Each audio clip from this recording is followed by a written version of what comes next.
We start the noon with a live look at westbound I-70. This is between Hanging Lake and Shoshone. As you can see here, cars are being diverted off the highway right now. That's because two trucks rolled into the canyon. If you were traveling that way today, you might want to plan for some delays. It looks like there's going to be a lot of delays out there today because of this. We are learning more after an armed man broke into the Colorado Supreme Court building overnight. Police say he held a security guard at gunpoint and got access to several floors. Brianna Fernandez is outside the building with how all of this started. Police say that this all started as a crash around 1 a.m. this morning right at the intersection of 13th and Lincoln, and involved two vehicles. So let's show you some video from earlier when we arrived here on scene. Now, police say that one person involved reportedly pointed a gun at the other driver. A short time later, that same individual shot a window at the Supreme Court building, so the suspect was able to enter the building and come in contact with an unarmed security guard from the Colorado State Patrol unit.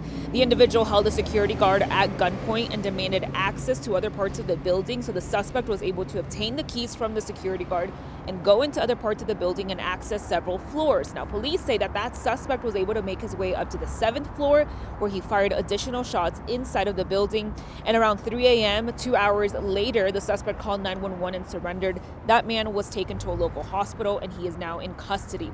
CSP as well as DPD, they are treating this very seriously, but at this time, they do not believe that this is associated with previous threats to the Colorado Supreme Court justices. Police say that no one was injured, but there is significant damage to that building. Right now, the Denver Police Department will be taking over that investigation. For now, I'm in Denver. Brianna Fernandez for 9 News.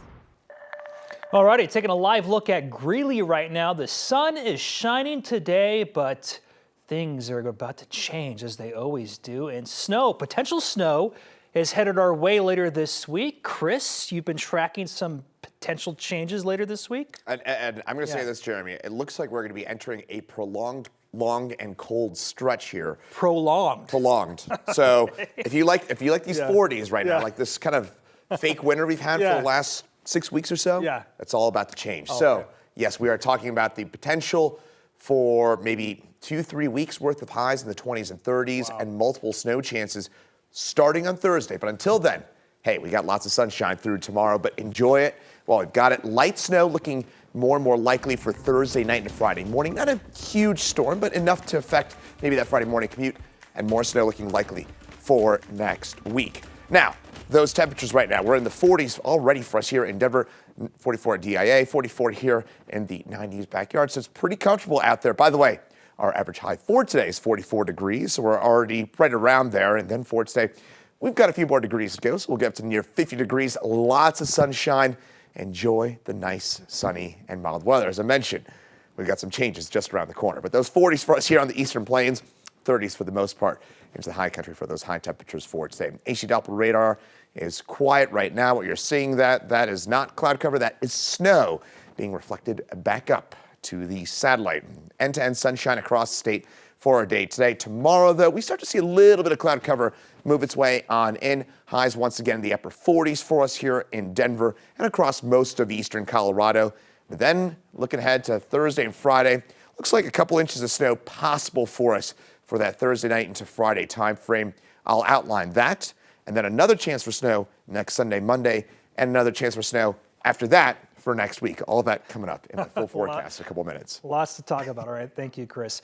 Denver police continue the search for a suspect who shot someone in the parking lot of the Museum of Nature and Science. The shooting happened just before 3 o'clock yesterday afternoon. Police tell us the victim was a man. We do not know how old he is. They also tell us they don't have information about a suspect or what led up to the shooting. The Denver Police Department not saying much at all about this case. The museum told us most of their operations were not impacted. The man accused of killing a co-worker just days before Christmas was in court this morning. Police say Victor Salazar Guarache shot and killed Bryce Holden. It happened December 23rd as Bryce was leaving his shift as a dishwasher at Topgolf in Thornton.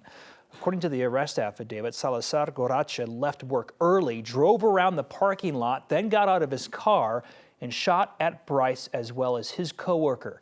Bryce's coworker was able to run back inside. Bryce died at the hospital. Salazar Guarache was officially charged with 1 count of murder plus 1 count of attempted murder. His next scheduled court appearance is a preliminary hearing set for March 29th.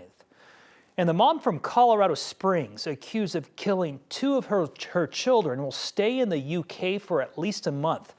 Kimberly Singler was arrested over this past weekend. Singler has made her first court appearance in London, and now we're learning more about a divorce and custody fight in the family that had lasted for years. The investigation started back on December 19th when Colorado Springs police say Singler reported a burglary at their home.